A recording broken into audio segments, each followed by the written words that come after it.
Hey guys, welcome to my YouTube channel. তো দেখো, বসে বসে ল্যাদ খাচ্ছি। হঠাৎ না কিছু একটা খেতে ইচ্ছে করছে। তো ঘরে গিয়ে দেখি কিছুই নেই, ছিল এই 3টে ডিম আর আলু। তো ভাবলাম চলো এটা দিয়ে কিছু একটা বানানো যাক। তবে আলুটাকে ভালো করে ছাড়িয়ে নিয়েছি। তারপর দেখো গোল গোল করে কেটে নিয়েছি। এটা বেশি মোটাও করিনি, পাতলাও করিনি, দেখো মিডিয়াম সাইজের কেটে নিয়েছি। এরপর একটু এতে জল দিয়ে ধুয়ে নেব।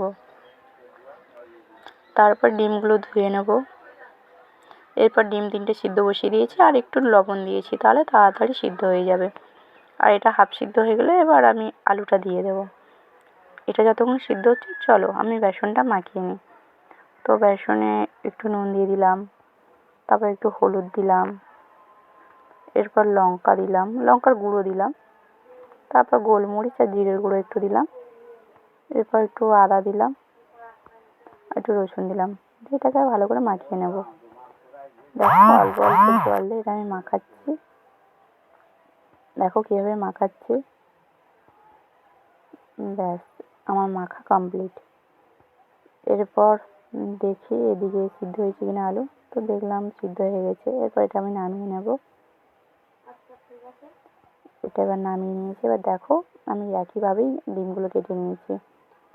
আর এই কাঠিগুলো দিয়ে আমি পিন করব। প্রথমে দেখো একটা আলু, তারপরে একটা ডিম নিয়ে নিয়েছি, তারপরে আবার একটা আলু দিয়ে দিয়েছি।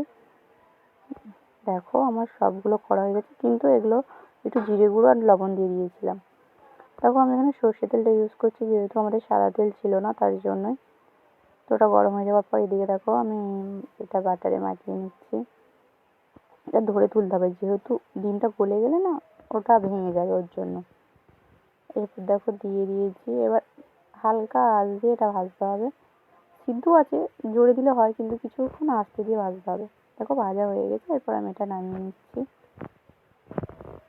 এই যে, চলো এবার আমি খেয়ে দেখি এটা কেমন হয়েছে।